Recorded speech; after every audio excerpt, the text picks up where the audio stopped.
Hi, hello.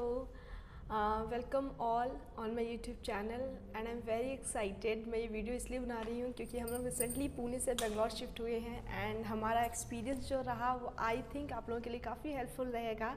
So please अगर आप मेरे चैनल पे नए हैं तो please do like and subscribe my channel. मैं इन 10 दिनों में मैंने इतना चीज़ें देख ली हैं और सीख ली है, इतना एक्सपीरियंस मिल गया है कि आप किसी भी अनदर किसी नए सिटी जब आप मूव करते हो तो कौन कौन से चैलेंजेस आपको फेस करने पड़ते हैं, स्पेशली बेंगलोर जैसे शहर में जहाँ आईटी हब है, आईटी टेक है। एक्चुअली मेरे हस्बैंड ने स्विच किया था ड्यूरिंग लॉकडाउन और तब तक वर्क फ्रॉम होम ही चलता रहा, बट रिसेंटली ऑफिस खुले तो अब तो सबको बुला रहे हैं तो इनको भी आना पड़ा। तो चैलेंजेस ये थे कि हमें फैमिली के साथ शिफ्ट हो रहा था कि बेबी छोटा है और मैं वहाँ पे अकेले रहने का कोई मतलब नहीं था, तो वी डिसाइडेड कि साथ में करते हैं। तो क्या क्या चीज़ें हमने ऑनलाइन देखी हमने और किस तरह हमने यहाँ पर हाउस हंटिंग की। हाउस हंटिंग पार्ट काफ़ी इंटरेस्टिंग रहा है, वो आप लोग ज़रूर देखिएगा। तो प्लीज़ अगर आप मेरे चैनल पर नए हैं तो please to like and subscribe my video. Please like, यार एक लाइक में कुछ नहीं जाता है और मेरा बहुत कुछ आता है, तो प्लीज़। तो जब हम लोगों ने यहाँ पे शिफ्ट होने की प्लानिंग कर रहे थे तब तो डिसाइडेड था फिक्स शिफ्ट होना है, तो हमने बाय एयर ही हमारे टिकट्स निकाले क्योंकि बाय एयर जर्नी काफ़ी कम पड़ती है, क्योंकि इतना लॉन्ग रूट हम करने के मूड में नहीं थे, उतना हमारे पास टाइम नहीं था क्योंकि इनको विद इन 3 और 4 डेज़ इनको ऑफिस ज्वाइन करना था और ट्रेन ट्रैवल से काफ़ी थकान हो जाती है। वी डिसाइडेड कि हम बाय एयर करेंगे और हम जितना ज़्यादा लगेज ला सकते थे, जितना हमें अलाउड होता है उतना ही हम लगेज लाए और थोड़ा सा लगेज ज़्यादा था जो वहाँ पे उन्होंने काफ़ी सपोर्ट किया। तो जितना ज़्यादा हम सामान घर से ला सकते थे हमने लाए। फॉर एग्ज़ाम्पल हमने कपड़े कम लाए, कपड़े हमें जितनी ज़्यादा ज़रूरत थी, जितनी इंपॉर्टेंट ज़रूरत थी बस उतने ही कपड़े लाए। बाकी जो एक्स्ट्रा चीज़ें होती है ऐसे किचन के बर्तन वगैरह जो बेसिक हम सर्वाइव कर सकते हैं और कुछ खाने पीने की चीज़ें वो हमने ज़्यादा इंपॉर्टेंस दी, और बाकी जो हमारे चीज़ें थी जो मुझे घर में लगने वाली थी वो सब चीज़ों की पैकिंग करना मैंने ज़्यादा इंपॉर्टेंट समझा। सेकेंडली कि यहाँ पे थोड़ा ठंडा है पुणे से, तो कपड़े, बेबी था साथ में तो बेबी के कपड़े मैंने ज़्यादा रखे और इनका ऑफिस का था तो इनके कपड़े मैंने थोड़ा ठीक ठाक ज़्यादा रख लिए, अपने कपड़े मैंने कम रखे। बेसिक चीज़ें मैंने सारी पैक कर ली थी। अब यहाँ पे आके तो हमें होटल में रुकना था, बट यहाँ के होटल्स में एक बहुत प्रॉब्लम है कि बेसिक जितने भी होटल्स हैं वहाँ ड्यूरिंग कोविड उन्होंने खाना बंद कर दिया, तो खाना आपको बाहर से परचेस करना है स्विगी या जोमेटो से। बट एक अच्छी चीज़ है कि यहाँ खाने के लिए आपको स्ट्रगल नहीं करने पड़ते, आपको हर एक कॉर्नर पे आपको अच्छे खासे स्टॉल मिल जाते हैं और काफ़ी बेसिक रेट्स पे स्टॉल मिल जाते हैं। तो खाने पीने के लिए बेंगलोर मुझे पुणे से थोड़ा बेटर लगा। ट्रैवल की अगर मैं बात करूँगी तो जो नॉर्मल अगर आप ऑटो या कैब करते हैं तो ये काफ़ी कॉस्टली आपको जाता है। सो आई सजेस्ट कि आप ओला या ऊबर ही कीजिए, वरना प्राइस में तो इतना ज़्यादा डिफरेंस है क्योंकि नॉर्मल 1-1.5 किलोमीटर चलने के लिए यहाँ पे 400-500 चार्ज करते हैं, वहीं अगर आप ओला और ऊबर करेंगे तो आपको 150-100 में आपका काम हो जाएगा। थोड़ा सा टाइम लगता है, but yes I will suggest you कि आप ओला या ऊबर ही स्टार्टिंग में करिए, वो आपके लिए काफ़ी बेटर रहेगा।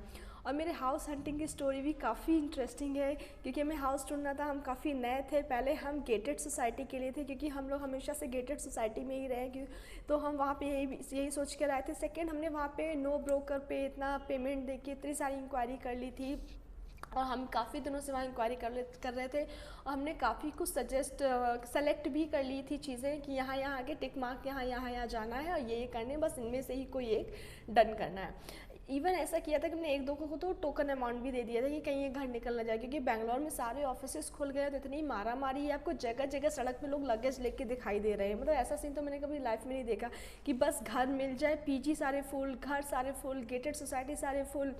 बहुत ही मुश्किल है यहाँ पे घर ढूंढना अगर आप नए हैं। बट हमारी स्टोरी काफ़ी इंटरेस्टिंग लगी, थोड़े से लकी भी रहे हैं हम इस मामले में। तो हमने जो सेलेक्ट किया था, हम जिसके लिए यहाँ पे हम जहाँ जहाँ जा रहे थे, एक्चुअली जब आप नेट पे देखते हैं पिक्चर वो इस तरह लेते हैं कि घर खूबसूरत लगता है, आपको बड़ा लगता है, लेकिन जब आप लोकेशन में पहुँचते हैं तो सिर्फ घर है, नीचे कुछ नहीं है, लोकेशन इतने अंदर है, आपको लोकेशन का बहुत इशू हो जाए। बिकॉज मैं ऐसा चाहती थी कि मेरे बेसिक आसपास की चीज़ें मुझे मिल जाए, नियर बाई मेरे होम, मुझे बहुत ज़्यादा स्ट्रगल ना करना पड़े डेली रूटीन में जो डेली हाउस होल्ड की चीज़ें होती है उसके लिए। सेकंड, मुझे ट्रैवल के लिए मुझे ऑटो कैब ईजिली मिल जाए, मेरी लोकेशन ये हो। बल्कि जो हमने घर सेलेक्ट किए थे वो काफ़ी अंदर जाके थे या काफ़ी आउट में थे, आउटर एरिया था, मतलब हम वहाँ सेफ फील नहीं कर रहे थे, या फिर बिल्कुल ही नई बिल्डिंग थी, कोई था ही नहीं उसमें। तो ये सब यहाँ पे झोल झाल बहुत होता है। अगर आप ओनर से भी ऑनलाइन बातें कर रहे हैं तो ऑनलाइन देखने में एंड आपको डायरेक्ट देखने में बहुत ज़्यादा आपको एक्सपीरियंस अलग होने वाला है। तो बेस्ट रहेगा कि आप यहाँ पे आएँ और खुद ही सर्च करें कुछ तो होटल में। फिर हमने जितने सेलेक्ट किए थे वो अलग अलग एरिया ऑफिस के near by within 5 kilometre, we have decided कि विदिन 5 किलोमीटर ही रहते हैं, उससे ज़्यादा रेंज में नहीं जाएंगे।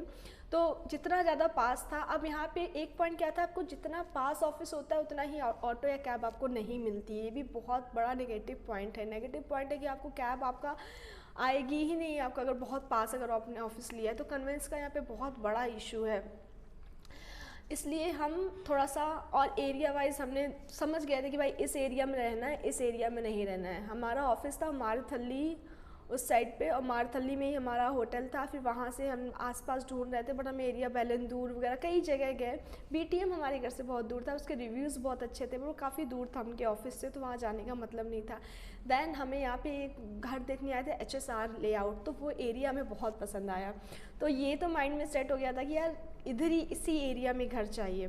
अच्छा, यहाँ पे एक अच्छी चीज़ क्या है कि लोग अपने घर के बाहर ना काफ़ी बैनर लटकाए हैं कि टू लेट नंबर, आप जाइए, कॉल कीजिए, आप डायरेक्ट उनसे कनेक्शन कीजिए। ब्रोकर के चक्कर में अगर आप रहेंगे तो बहुत बुरा फंसने वाले हैं, क्योंकि हम ब्रोकर हमें ऐसे ऐसे घर दिखा रहा था, ऐसे ऐसे एरिया में ले जा रहा था, क्योंकि उसको लग रहा था नए हैं कहीं भी डाल दो। तो ऐसा नहीं है भाई साहब, क्योंकि 1 साल 1.5 साल 2 साल पता नहीं कब तक रहना है। जब तक रहना है, घर एक ऐसी चीज़ है बहुत इंपॉर्टेंट होता है कि बंदा ऑफिस से घर आए तो उसको एक पीसफुल एनवायरनमेंट चाहिए, आसपास बेसिक चीज़ें चाहिए।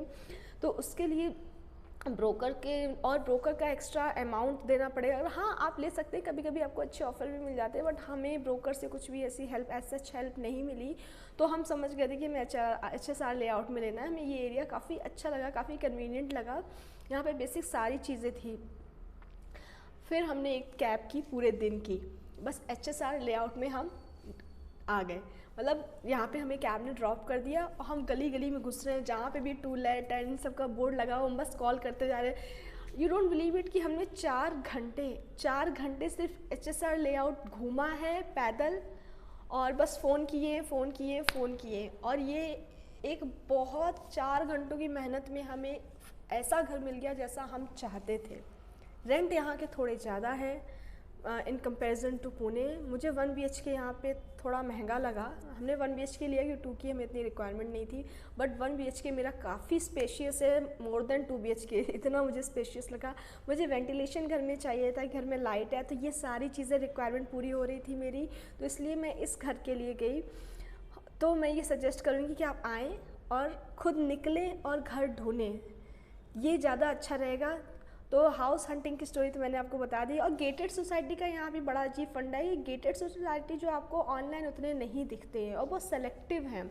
यहाँ पे लोग क्या करते हैं, अपने घर के ऊपर ही बहुत सारे फ्लोर बनाते हैं, उनको रेंट पे उठाते हैं, और अच्छी पब्लिक रहती है, अच्छे लोग रहते हैं और सिक्योर भी रहता है। ऐसा नहीं कि आप किसी के घर में आप ऐसे रहने लगो, काफ़ी प्रोफेशनल तरीके से ये लोग रखते हैं।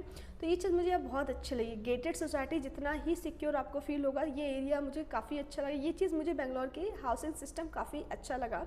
तो हमें गेटेड सोसाइटी से हम नॉर्मल इस तरह के घरों में आ गए, बट एक्सपीरियंस मेरा टचवुड काफ़ी अच्छा रहा। तो हाउस हंटिंग अगर आपको करनी है तो आपको खुद निकलना होगा और ढूंढना होगा। तो ये जगह जगह ब्रोकर के नंबर दिए, जगह जगह टूलेट लिखेगा। आप पहले ये डिसाइड करिए कि आपको किस एरिया में रहना है, उस एरिया के हिसाब से अपना हाउस ढूंढिए। सेकेंड थिंग यहाँ पर जो मैं बोलूँगी, बेंगलोर में अगर आप सेटल होने वाले हैं, आपको सारा सामान लेना है, तो नॉर्मल शॉप पे मत जाइए, वो आपको अच्छा खासा बिल आपका बना देने वाले हैं। ये भी मेरा एक्सपीरियंस इतने दिनों में ही हो गया है। तो कोशिश कीजिए कि विशाल या फिर डीमार्ट से आप घर का सारा सामान लीजिए, जो कि रेट में आपको ज़मीन आसमान का फ़र्क नज़र आएगा। जैसे मेरे घर के पास कोरामंगला है, तो मैं वहाँ पर गई, वहाँ के डीमार्ट से मैंने बाकी राशन और हाउस होल्ड की चीज़ें ले ली। और फिर मुझे कुछ चीज़ों के लिए जो मैं नहीं ले पाई, तो मुझे नॉर्मल शॉप्स पे जाना पड़ा, तो मुझे बहुत रेट्स में फ़र्क दिखा। जो चीज़ मुझे यहाँ पे 100 की मिल रही है, वहाँ मुझे 300 की मिल रही है नॉर्मल शॉप में। तो ये बहुत, अगर आप, क्योंकि काफ़ी खर्चे हो जाते हैं, काफ़ी आपके ट्रैवल में भी जा रहा है, आपका खाने में भी जा रहा है, स्टार्टिंग में आप हर चीज़ पे पैसे उड़ाते, क्योंकि कंफर्ट लाइफ चाहिए, आपको कंफर्ट चीज़ें चाहिए। तो अगर आप इस तरह के आ रहे हैं और यहाँ पर सेटल होने का सोच रहे हैं, सो आई सजेस्ट कि ऑनलाइन इंक्वायरी अच्छे से कर लीजिए, लेकिन रियल एक्सपीरियंस तभी होता है जब ग्राउंड पे आके खुद चीज़ों को ढूंढने निकलते हैं। अगर आपका कोई रिलेटिव है, कोई फ्रेंड्स है, तो उससे ज़रूर हेल्प ले सकते हैं, वो आपके लिए बहुत अच्छा है। मेरे मामले में ऐसा कुछ नहीं था। तो आई होप आपको मेरा ये वीडियो पसंद आया हो तो please to like and subscribe my channel. Thank you.